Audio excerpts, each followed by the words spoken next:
रात लगभग 10:30 बज रहे थे। बाहर तेज बारिश हो रही थी। सड़क पर पीली स्ट्रीट लाइटें पानी में डूबकर अजीब सी चमक फैला रही थीं। अरमान धीरे धीरे अपनी कार चला रहा था। उसके चेहरे पर थकान साफ झलक रही थी, जैसे दिनों से सोया न हो। उसे कोलकाता पहुंचे बस 2 हफ्ते हुए थे। एक सॉफ्टवेयर इंजीनियर, लेकिन मन कहीं और उलझा हुआ। बारिश और सड़क के बीच उसकी कार की हेडलाइट अचानक किसी पर पड़ी। एक लड़की सड़क किनारे खड़ी थी, पूरी भीगी हुई, सफेद शर्ट और काली स्कर्ट पानी से चिपक चुकी थी। अरमान ने ब्रेक दबाया। वह लड़की कांप रही थी, पर चेहरे पर डर नहीं, बल्कि एक अजीब सी गहराई थी। अरमान ने कार का शीशा नीचे किया। एक्सक्यूज मी, आप ठीक हैं? लड़की ने धीरे धीरे मुस्कुराया। हाँ बहन, बस घर जाना है, और शायद इस शहर में किसी अनजान से हेल्प मांगना बेवकूफी है, पर मेरे पास और रास्ता नहीं।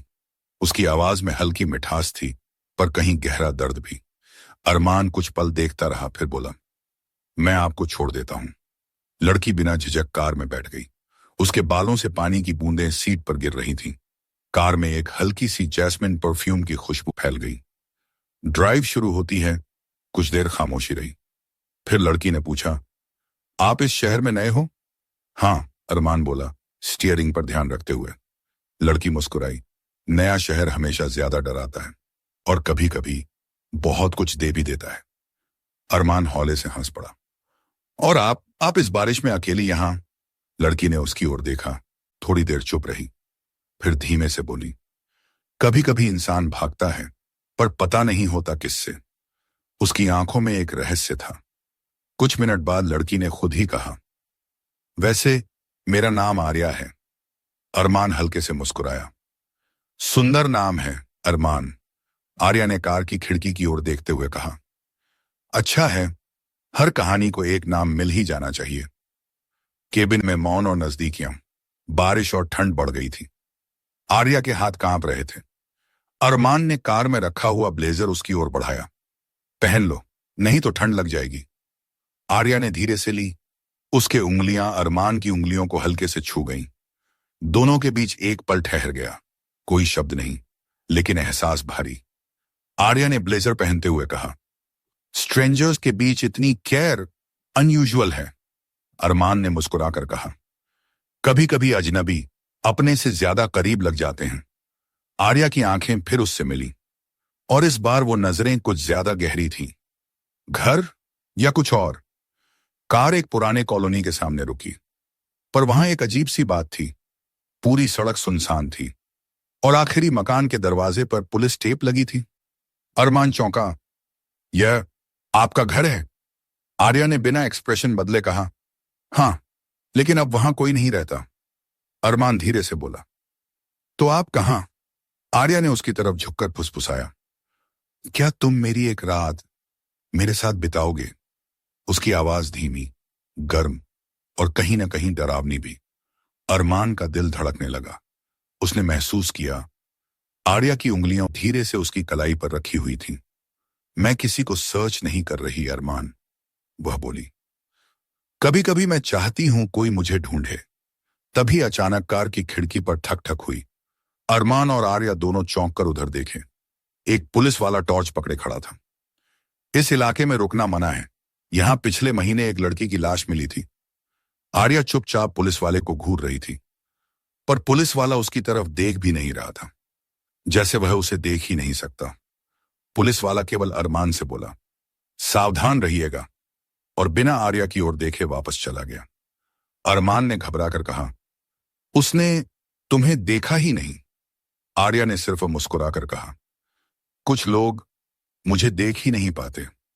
उसकी मुस्कान अब प्यारी नहीं, रहस्यमयी लग रही थी, और उसी पल आर्या ने उसकी चेहरा हल्के से पकड़ लिया। उसकी उंगलियां गर्म थीं, आवाज धीरे धीरे इंटॉक्सिकेटिंग। डरो मत, अगर तुम मेरे साथ चल पड़े तो इस रात में बहुत कुछ मिलेगा। अरमान की सांसें तेज हो गईं। बारिश, खामोशी और उसकी नजदीकियां माहौल में एक अजीब चाहत और डर मिला रही थीं। और फिर आर्या उसके होंठों के बेहद करीब आकर फुसफुसाई, लेकिन जो मेरे करीब आता है वह बचता नहीं। अरमान की सांसें रुक सी गई थीं। आर्या उसके बिल्कुल करीब थी, उसकी आंखों में एक अजीब चमक थी, जैसे कोई दर्द, कोई खामोशी और एक खतरनाक चाहत। तुम आखिर हो कौन? अरमान ने हिम्मत करके पूछा।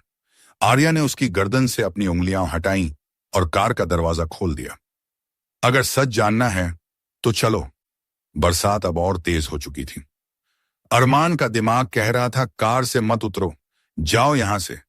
लेकिन दिल दिल कह रहा था यह लड़की रहस्य है और तुम उससे बंध चुके हो। उसने कार बंद की और आर्या के साथ उस पुरानी अंधेरी बिल्डिंग की ओर बढ़ा। दरवाजा पुराना था पर खुद ही खुला हुआ। अंदर अंधेरा, धूल, टूटी पेंटिंग्स और दीवारों पर उखड़ी हुई लिपस्टिक के निशान। आर्या बिना रुके आगे बढ़ रही थी, जैसे उसे हर जगह का पता हो। सीढ़ियों से ऊपर जाते हुए दीवारों पर एक फोटो फ्रेम पड़ा था। अरमान ने उठाकर देखा।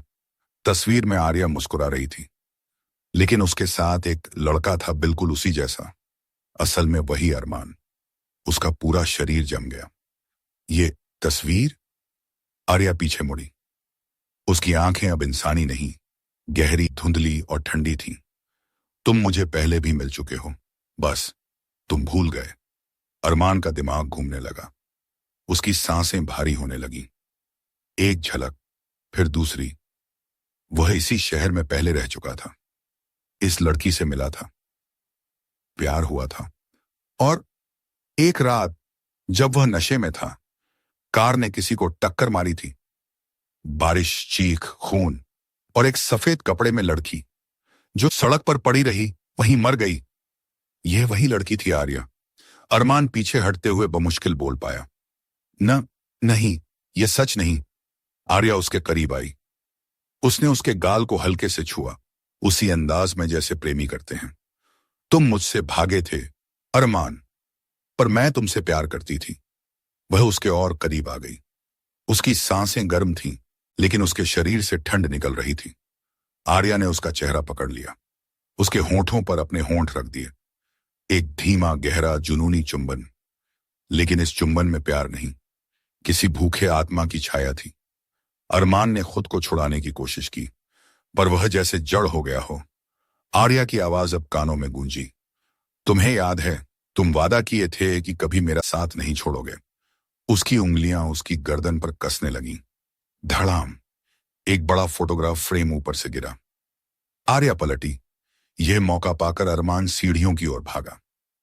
आर्या की आवाज पीछे से गूंजी, भाग सकोगे नहीं, क्योंकि मैं तुम्हारे अंदर रह चुकी हूं। अरमान नीचे पहुंचकर दरवाजा खोलने लगा, पर दरवाजा बाहर से बंद था। पीछे कदमों की आहट, धीमी लेकिन करीब आती हुई। अरमान घबरा कर मुड़ा। आर्या वहीं थी, लेकिन इस बार उसका शरीर धुंध में बदल रहा था। वह धीरे धीरे उसके करीब आई और फुसफुसाई, डरो मत, मौत कभी डराती नहीं, मौत बस पूरा करती है। सुबह पुलिस वहां पहुंची। शहर में गश्त कर रहे अधिकारियों को सड़क पर छोड़ी गई कार मिली तो वे बिल्डिंग में गए। कमरा खाली था, न कोई लड़की, न कोई घायल आदमी, बस जमीन पर पड़ा एक पुराना फोटो फ्रेम, जिसमें अब दो लोग थे, आर्या और अरमान, दोनों मुस्कुराते हुए। उस फ्रेम के पीछे एक लाइन लिखी थी, जो प्यार मौत में भी अधूरा रहे, वो दुनिया से नहीं, आत्माओं से पूरा होता है।